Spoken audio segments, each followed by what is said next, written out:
Bismillahirrahmanirrahim. Assalamualaikum warahmatullahi wabarakatuh. Innal hamdalillah nahmaduhu wa nasta'inuhu wa nastaghfiruh wa na'udzu billahi min sururi anfusina wa min sayyiati a'malina.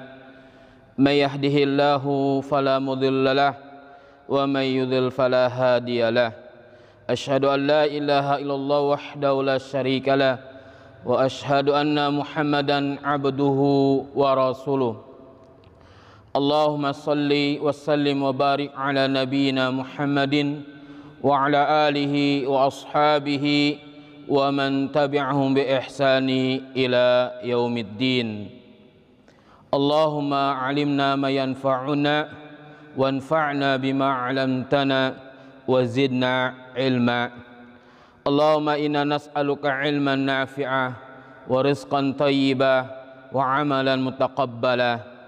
Allahumma inna na'udzu bika min ilmin la yanfa' wa min nafsin la tashba' wa min qalbin la yakhsha wa min da'watin la yustajabu laha. Allahumma amin ya rabbal alamin. Jamaah kaum muslimin, jamaah masjid Jami' Ar-Rayyan yang Allah Ta'ala muliakan, kita bersyukur kepada Allah Subhanahu wa Ta'ala atas segala nikmat karunia yang Allah Subhanahu wa Ta'ala telah anugerahkan kepada kita. Salah satu di antara nikmat yang Allah Ta'ala berikan kepada kita adalah kemudahan bagi kita di dalam melaksanakan ibadah kepada Allah. Salah satu ibadah yang tadi kita lakukan adalah salat subuh berjamaah, dan kita berdoa dan memohon kepada Allah Subhanahu wa Ta'ala agar salat subuh berjamaah yang kita lakukan tadi diterima di sisi Allah Subhanahu wa Ta'ala, dan kita mendapatkan apa yang telah dijanjikan oleh Rasul kita Muhammad sallallahu alaihi wasallam, sebagaimana Nabi Muhammad sallallahu alaihi wasallam bersabda, man shalla bardaini dakhalal jannah. Barang siapa yang salat dalam keadaan dalam dua waktu yang dingin, dia akan masuk ke dalam surga. Para ulama mengatakan yang dimaksud dengan bardaini di dalam hadis yang mulia ini adalah salatul asar dan salatul subhi, yaitu salat asar dan salat subuh. Jamaah kaum muslimin, azani Allah wa iyyakum. Salawat serta salam semoga Allah Subhanahu wa Ta'ala curahkan kepada nabinya yang mulia Muhammad sallallahu alaihi wasallam, kepada keluarganya, para sahabatnya, dan kepada umatnya yang istiqamah senantiasa menjalankan sunnah-sunnah beliau hingga yaumil qiyamah. Jamaah kaum muslimin, azani Allah wa iyyakum. Setiap kita pasti menginginkan memperoleh nikmat Allah Subhanahu wa Ta'ala dan menginginkan agar nikmat Allah Subhanahu wa Ta'ala itu kekal dan tetap berada pada kita, atau tidak hilang, atau kita tidak menginginkan bahwa nikmat Allah itu yang ada pada diri kita dicabut oleh Allah Subhanahu wa Ta'ala. Sebagaimana doa yang selalu dipanjatkan oleh Abdullah bin Mas'ud. Abdullah bin Mas'ud selalu mengucapkan doa, Allahumma inni as'aluka imanan la yartaddu wa na'iman la yanfaddu wa murafaqata Muhammadin fi a'la'il jannati khuldi, fi a'la jannatil khuldi. Ya Allah, aku memohon kepada Engkau keimanan yang tidak akan berubah dan kenikmatan yang tiada terputus, dan menjadi pendamping Muhammad sallallahu alaihi wasallam di surga yang paling tinggi yang kekal. Inilah doa yang dipanjatkan oleh Abdullah bin Mas'ud radhiyallahu anhu.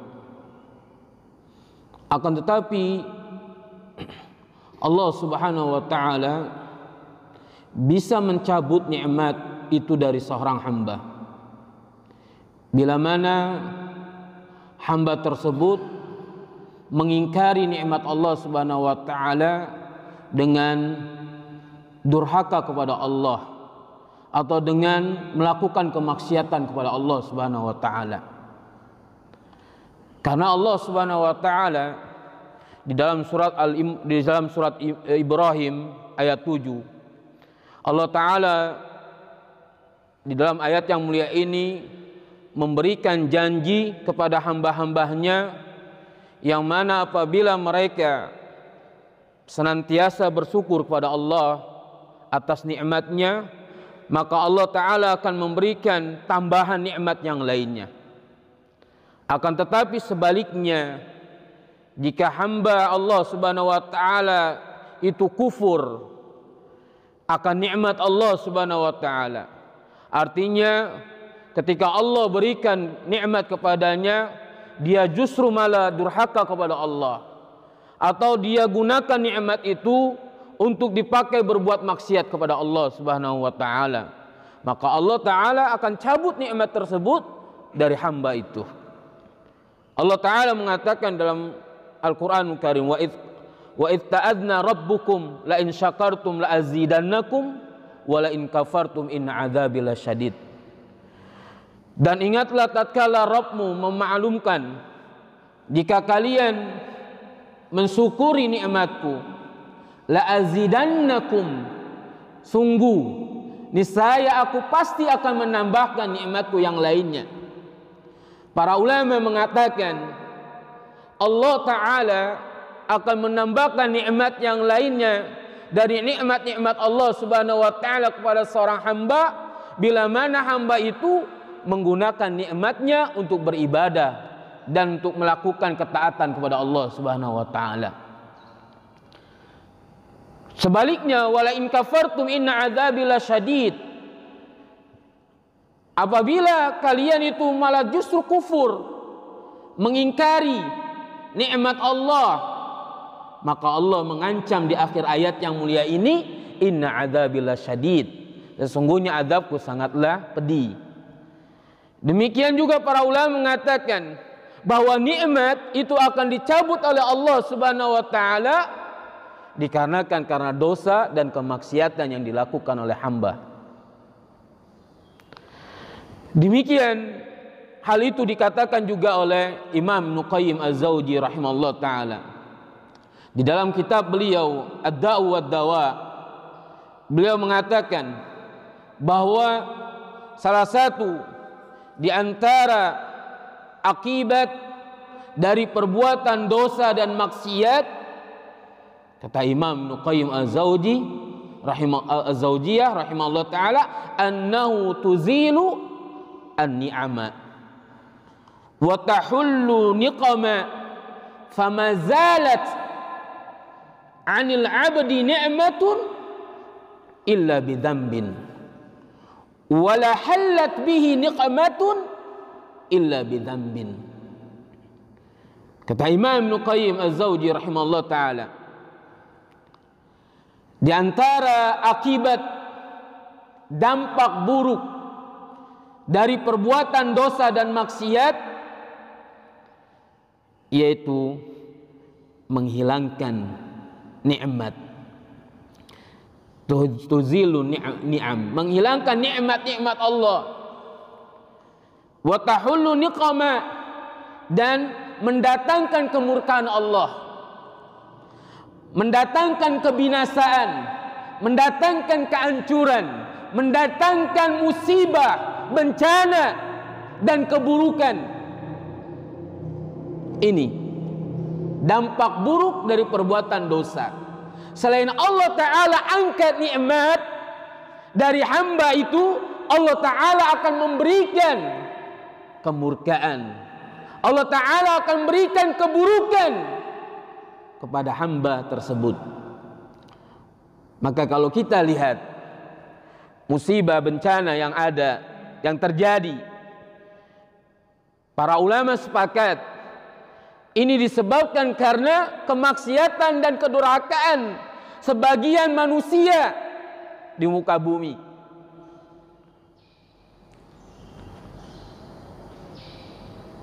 Maka kalau kita lihat pula di dalam Al-Quranul Karim, betapa banyak Allah Subhanahu wa ta'ala telah menghancurkan negeri-negeri beserta penduduknya dikarenakan mereka telah melakukan kezaliman, dikarenakan mereka telah melakukan dosa dan maksiat. Salah satu di antaranya Allah Subhanahu wa ta'ala berfirman dalam surat Al-Qasas. Allah Ta'ala berfirman, kata Allah Ta'ala, wa ma kunna muhlikil qura illa wa ahluha zalimun. Dan tidak pernah pula kami menghancurkan, membinasakan kota-kota kecuali penduduknya dalam keadaan melakukan kezaliman. Di dalam surat Al-Kahfi juga Allah Ta'ala berfirman, di dalam ayat 59 Allah Ta'ala berfirman, wa tilkal qura ahlaknahum lamma zalamu au ja'alu li mahlikihim mau'ida. Dan penduduk negeri itu telah kami binasakan ketika mereka berbuat zalim, dan telah kami tetapkan waktu tertentu bagi kebinasaan mereka. Di dalam ayat ini Allah Ta'ala memusnahkan dan membinasakan negeri-negeri beserta penduduknya dikarenakan kezaliman yang dilakukan oleh penduduk negeri tersebut. Para ulama menjelaskan kezaliman ini ada 3. Yang pertama, kezaliman yang dilakukan oleh seorang hamba kepada Rabb-Nya, yaitu dengan melakukan kesyirikan, dengan mempersekutukan Allah, dengan menyekutukan Allah Subhanahu wa ta'ala di dalam beribadah. Dan ini kezaliman yang amat besar. Sebagaimana Luqman berkata kepada anaknya, wa idh qala Luqmanu li banihi wa huwa ya'idhuhu, ya bunayya la tusyrik billah inna syirka la zulmun azim. Dan ingatlah tatkala Luqman berkata kepada anaknya, dia dalam keadaan menasihatinya, ya bunayya, wahai anakku, la tusyrik billah, jangan engkau mempersekutukan Allah. Inna syirka, sesungguhnya mempersekutukan Allah, la zulmun azim, kezaliman yang amat-amat besar. Kemudian kedua, kezaliman yang dilakukan seorang hamba kepada Rabb-Nya berupa perbuatan-perbuatan dosa dan maksiat selain dari perbuatan syirik, selain dari perbuatan mempersekutukan Allah Subhanahu wa ta'ala. Dan yang ketiga adalah kezaliman yang dilakukan oleh seorang hamba kepada sama manusia, Dan kezaliman ini adalah perbuatan dosa dan maksiat. Kemudian jamaah kaum muslimin azani Allah wa iyyakum, salah satu di antara nikmat Allah Subhanahu wa ta'ala yang terbesar selain nikmat iman, nikmat Islam, dan nikmat kesehatan adalah nikmat kita mendapatkan ilmu yang bermanfaat, atau nikmat al-ilmu nafi'. Ini yang dikatakan oleh Imam Ibnu Qayyim Az-Zawji rahimahullah ta'ala. Imam Ibnu Qayyim Az-Zawjiyah rahimahullah ta'ala di dalam salah satu kitab yang berjudul Al-ilmu wa fadluhu wa syarafuhu, ilmu dan keutamaannya dan kemuliaannya. Beliau mengatakan al-ilmu min ajalin ni'am, bahwasanya ilmu itu merupakan bagian nikmat, atau bahwasanya ilmu itu termasuk di antara nikmat yang paling besar atau paling mulia. Sebagaimana Allah Subhanahu wa taala telah memberikan Nabi kita Muhammad sallallahu alaihi wasallam, atau menurunkan Al-Quran kepada Nabi Muhammad sallallahu alaihi wasallam, dan menurunkan atau memberikan sunnah atau hikmah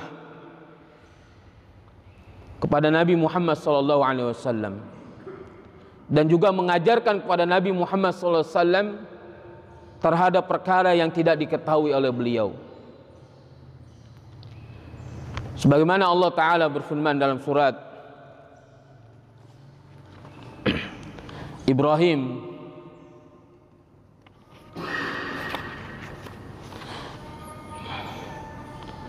dalam surat An-Nisa ayat 113, dalam surat An-Nisa ayat 113, kata Allah Subhanahu wa taala, walaula fadlullahi 'alaika wa rahmatuhu lahammat ta'ifatun minhum an yudilluka wa ma yudilluna illa anfusahum wa ma yadurrunaka min syai'in wa anzalallahu 'alaika al-kitaba wal hikmata wa 'allamaka ma lam takun ta'lam wa kana fadlullahi 'alaika 'azima. Kata Allah Subhanahu wa taala, sekiranya bukan karena karunia Allah dan rahmatnya kepadamu, tentulah segolongan dari mereka berkeinginan keras untuk menyesatkanmu, tetapi mereka tidak menyesatkan melainkan dirinya sendiri, dan mereka tidak dapat membahayakanmu sedikit pun kepadamu. Dan juga karena Allah Subhanahu wa taala telah menurunkan kepadamu Alkitab, yaitu menurunkan Al-Quranul Karim dan hikmah. Para ulama mengatakan hikmah di sini ada yang mengatakan adalah as-sunnah,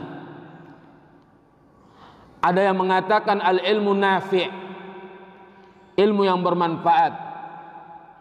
Karena Nabi Muhammad SAW diutus oleh Allah Subhanahu wa taala dengan membawa ilmu yang bermanfaat.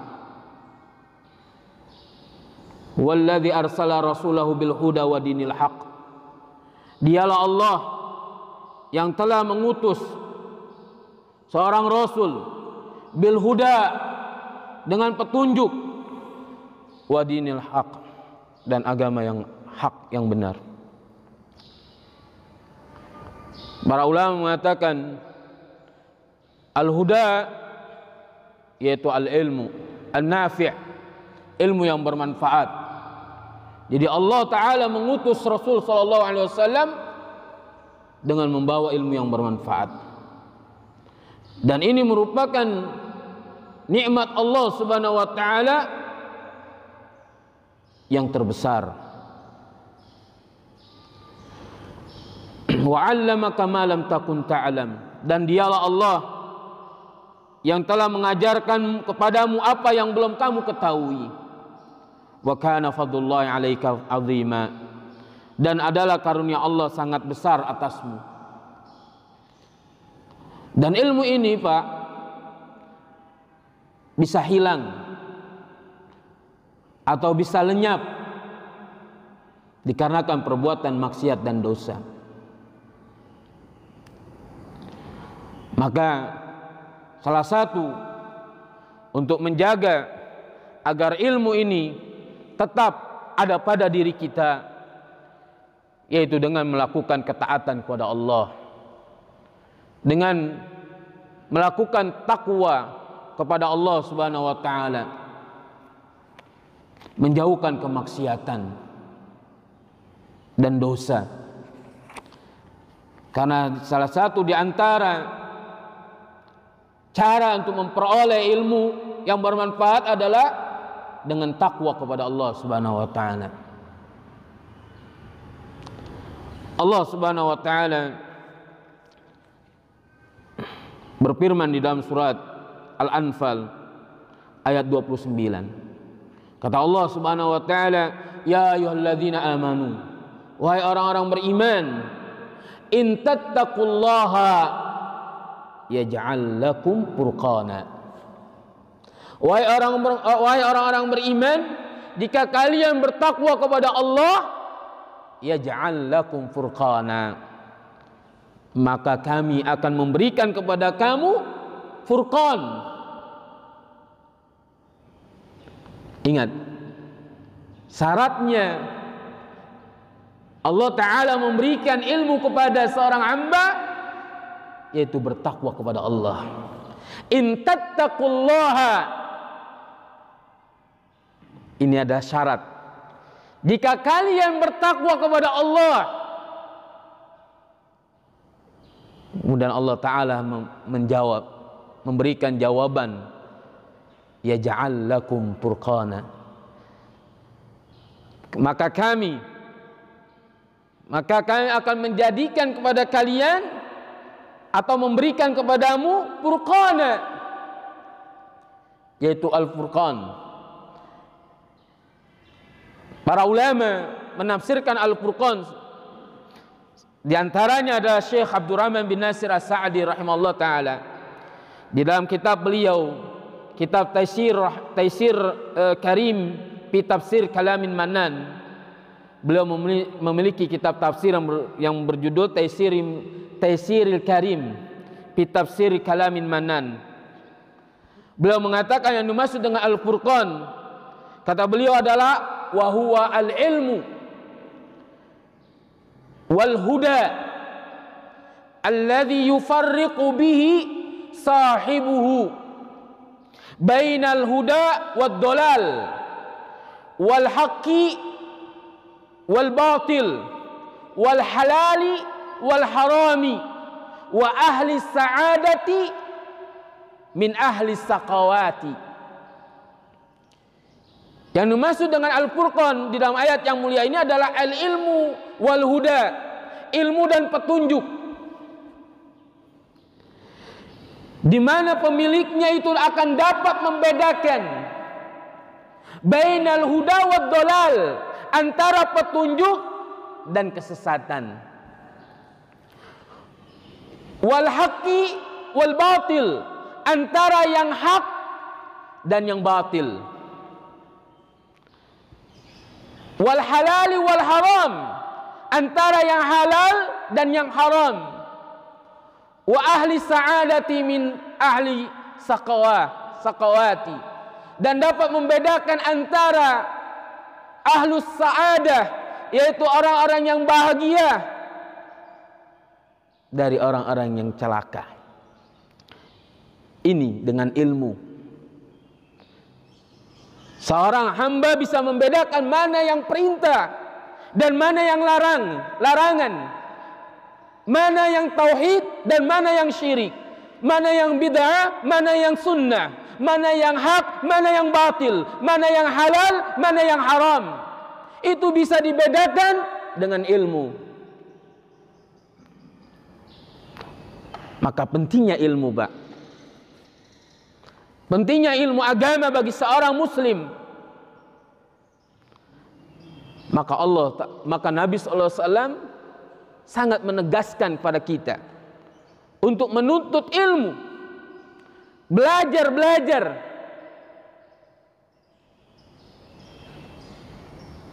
Dan jangan kita merasa menganggap cukup apa yang ada pada diri kita. Oh, saya sudah cukup. Ibu bapak saya sudah muslim.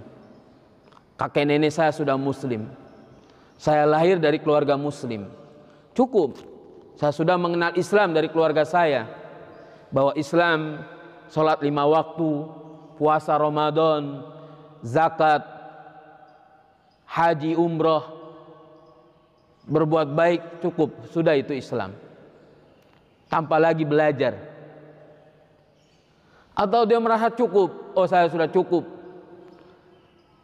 mendapatkan titel S1 di Timur Tengah, S2 di Timur Tengah, S3 di Timur Tengah, dan yang lain sebagainya. Tidak. Terus menerus menuntut ilmu, Pak. Jangan kita mencukupi apa yang ada pada diri kita. Karena menuntut ilmu diperintahkan sampai kita menutup usia, sampai kita menuju liang lahat. Karena kehidupan seorang muslim dari mulai tidur sampai balik lagi tidur itu diiringi dengan ilmu, dibarengi dengan ilmu. Jadi ketakwaan ini adalah sebab utama Allah Ta'ala memberikan ilmu kepada seorang hamba. Dan sebaliknya, kemaksiatan dan dosa inilah yang memadamkan cahaya ilmu dari seorang hamba. Maka apabila ada seorang hamba dia telah lupa terhadap apalan-apalan yang pernah dia hafal, seperti dia menghafal Al-Quran, kemudian dia lupa terhadap hafalannya, atau dia pernah menghafal hadis Nabi SAW, kemudian dia lupa terhadap hafalannya. Para ulama mengatakan ini disebabkan karena dosa dan kemaksiatan yang dia lakukan. Sebagaimana perkataan Abdullah bin Mas'ud radhiyallahu anhu. Abdullah bin Mas'ud radhiyallahu anhu pernah berkata, "Inni la ahsabu anna ar-rajula yansal ilma qad 'allamahu aw qad 'alimahu bi dhanbi ya'maluhu." Sesungguhnya aku telah memandang bahwa seseorang itu lupa terhadap ilmu yang pernah dia pelajari, yang pernah dia hafal, disebabkan karena dosa yang dia lakukan, disebabkan karena kedurhakaan dan kemaksiatan yang dia lakukan. Karena ilmu ini adalah cahaya Allah Subhanahu wa taala, dan tidak mungkin cahaya Allah Subhanahu wa taala masuk kepada orang yang gemar melakukan kemaksiatan, orang yang suka melakukan dosa. Ini mustahil. Sebagaimana Imam Asy-Syafi'i rahimahullah ta'ala, beliau pernah mendatangi salah satu gurunya yang bernama Waqi' bin Al-Jarrah bin Malik Ar-Ru'aisi, yang beliau lahir pada tahun 129 Hijriah dan wafat pada tahun 197 Hijriah. Jadi salah satu di antara guru Imam Syafi'i rahimahullah ta'ala ada yang bernama Waqi'. Di dalam syairnya Imam Syafi'i mengatakan, dan syair ini terdapat di dalam kitab Diwan As-Syafi'i, yaitu kumpulan-kumpulan syair-syair Imam Syafi'i. Beliau mengatakan, syakautu ila Waqi', aku pernah mengadu kepada Waqi', bisuhi ifzi, dengan buruknya hafalanku, dengan jeleknya hafalanku. Pak Arsyadani bitarkil ma'asi, lalu Imam Al-Waqi' menasihatiku bitarkil ma'asi, agar meninggalkan kemaksiatan dan dosa. Ini nasihat ulama kepada muridnya, nasihat guru kepada muridnya. Maka boleh Pak, Bapak datang kepada salah seorang ustadz atau alim, datang minta nasihat tatkala dalam keadaan galau, tatkala dalam keadaan kacau keadaan kita datang kepada orang yang alim, orang yang berilmu, minta nasihat kepadanya. Dan ini adalah salah satu kebiasaan-kebiasaan para ulama terdahulu. Seperti Imam Ibnu Qayyim Az-Zawjiyah sering datang kepada gurunya Syekhul Islam Ibnu Taimiyah dan meminta nasihat pada beliau. Demikian Imam Syafi'i datang kepada gurunya Al-Waqi', minta nasihat kepada beliau. Kemudian Imam Al-Waqi' mengatakan untuk meninggalkan maksiat dan dosa. Wa akhbarani bi anna al-ilma nur, katanya.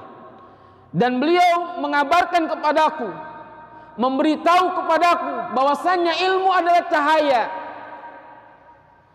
Wa nurullahi la yuhda lil 'asi.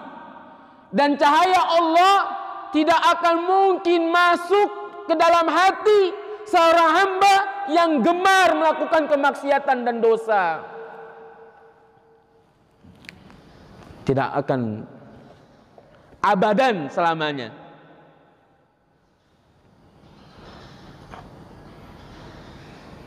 Kemudian juga Imam Malik rahimahullah ta'ala, beliau pernah berkata tatkala Al-Imam Asy-Syafi'i rahimahullah ta'ala duduk di hadapan Imam Malik.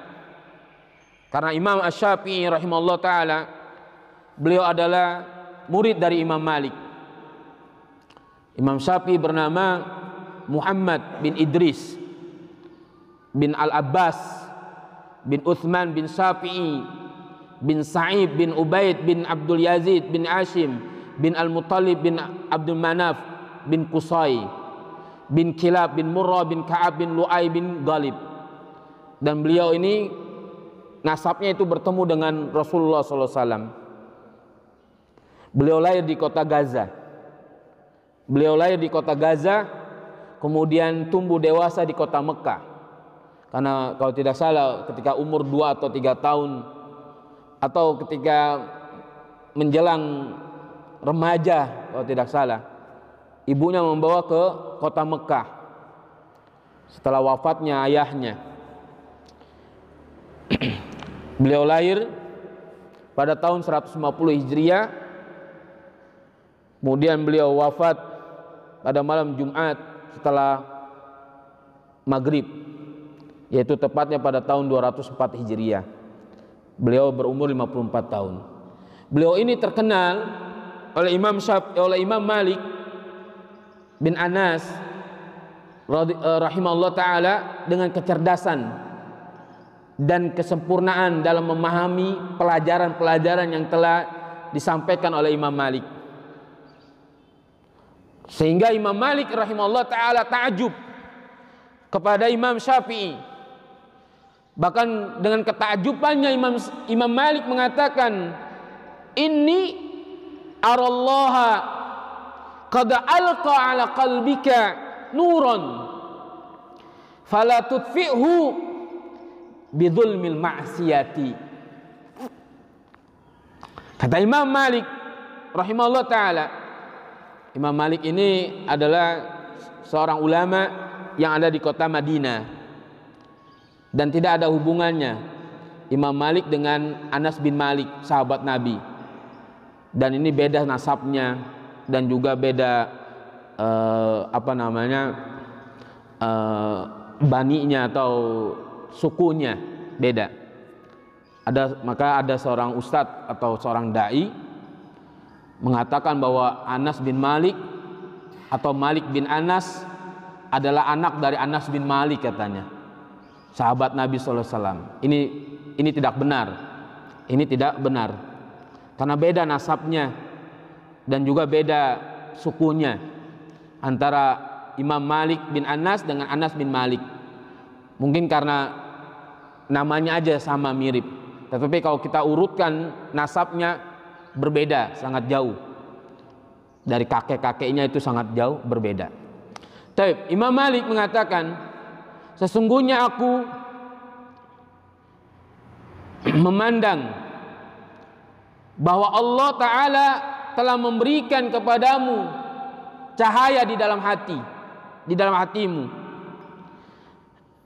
Jadi kata Imam Malik rahimahullah ta'ala, sesungguhnya aku melihat bahwasanya Allah subhanahu wa ta'ala telah memasukkan cahaya ke dalam hatimu.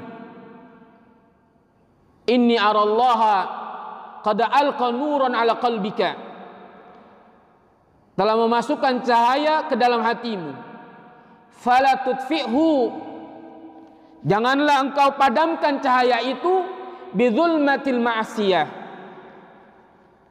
dengan kegelapan kemaksiatan.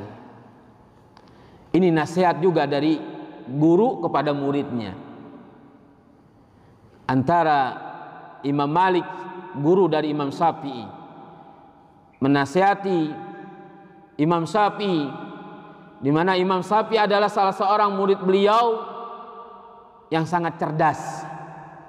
Bahkan dikatakan di dalam sejarah, sebelum beliau datang ke majelis Imam Malik untuk mempelajari kitab Al-Muwatta yang ditulis oleh Imam Malik, beliau sebelum datang dan sebelum duduk di majelisnya, beliau sudah menghafalnya.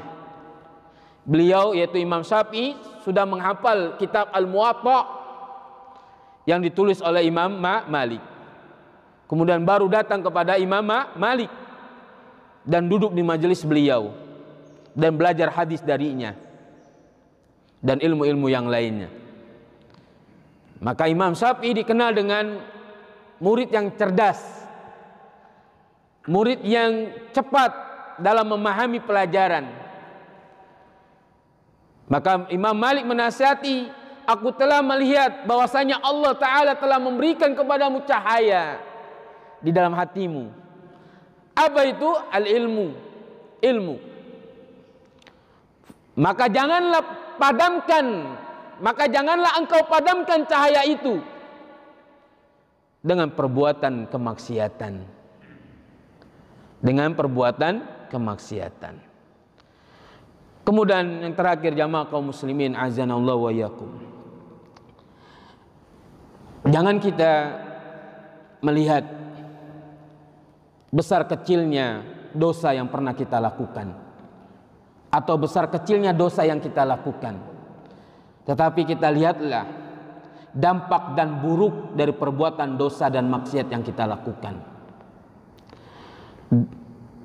Dosa dan maksiat itu memiliki dampak yang sangat buruk yang akan dirasakan oleh pelakunya dan juga dirasakan oleh orang-orang sekitar dia, baik keluarganya, teman-temannya, atau masyarakat yang ada di sekitar dia. Ini akan merasakan dampak dosa dan perbuatan maksiat yang dia lakukan.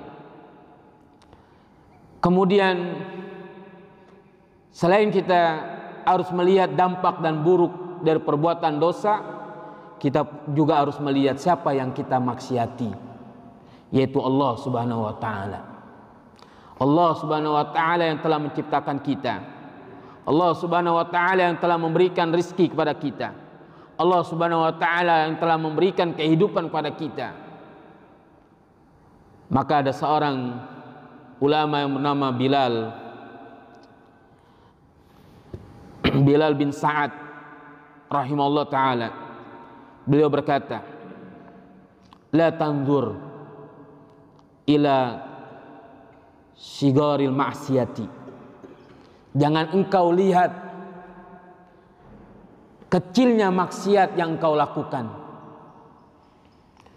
walakinna unzur man asaita, akan tetapi lihatlah siapa yang engkau maksiati, yaitu Rabbmu Allah Subhanahu wa ta'ala. Allah Tabaraka wa ta'ala yang telah menciptakan engkau, Allah Azza wa Jalla yang telah memberikan rizki kepada engkau, Allah Subhanahu wa ta'ala yang telah memberikan kehidupan kepada engkau. Inilah yang engkau maksiati. Maka jangan kita lihat, oh ini hanya sekedar maksiat kecil yang tidak dapat mengeluarkan dari keislaman. oh ini hanya maksiat kecil yang tidak mencapai seorang itu masuk ke dalam neraka dan kekal di dalamnya, atau dapat keluar dari agamanya. Jangan. Lihat, tatkala engkau bermaksiat, ingatlah siapa yang engkau maksiati, yaitu Allah Subhanahu wa taala. Dan banyak sekali dampak dan buruk dari perbuatan maksiat.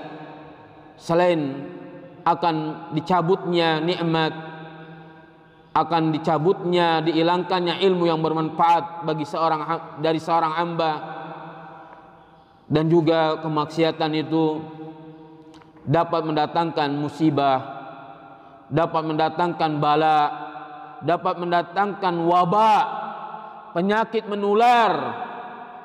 Sebagaimana Ali bin Abi Thalib radhiyallahu anhu pernah berkata, "Wa ma nuzila waba'un illa bi dzambin, wa ma rufi'a waba'un illa bi taubatin."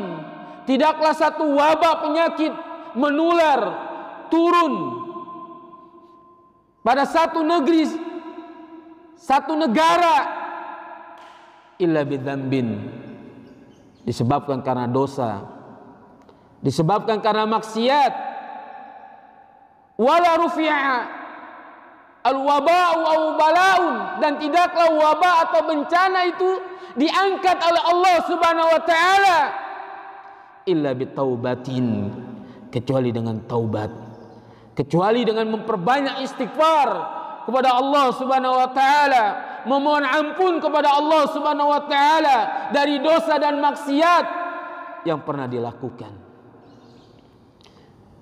Dan juga kemaksiatan itu dapat menghalangi seorang hamba untuk mendapatkan rizki, mendapatkan rizki. Sebagaimana di dalam musnad dikatakan, innal abda la yahramu ar-rizqa bidzambi yusibuhu. Sesungguhnya seorang hamba itu terhalang untuk mendapatkan rizki disebabkan karena dosa yang dia lakukan.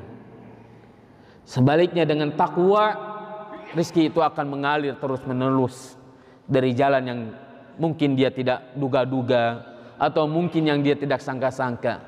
Wa may yattaqillaha yaj'al lahu makhraja wa yarzuqhu min haitsu la yahtasib. Barang siapa yang bertakwa kepada Allah, niscaya Allah Ta'ala akan memberikan jalan keluar padanya, dan Allah Ta'ala akan memberikan rezeki padanya dari jalan yang dia tidak sangka-sangka. Wa hadza wallahu ta'ala alam bisawab. Demikian kajian pada subuh atau pagi hari ini yang saya dapat sampaikan. Lebih dan kurangnya saya mohon maaf. Jika ada yang benar, itu datangnya dari Allah Subhanahu wa taala. Jika ada yang salah, itu datangnya dari saya pribadi dikarenakan kedangkalan ilmu yang saya miliki. Wallahu ta'ala alam bisawab. Subhanakallahumma wa bihamdika asyhadu an la ilaha anta wa astaghfiruka wa atubu ilaik. Tsumma assalamu alaikum warahmatullahi wabarakatuh.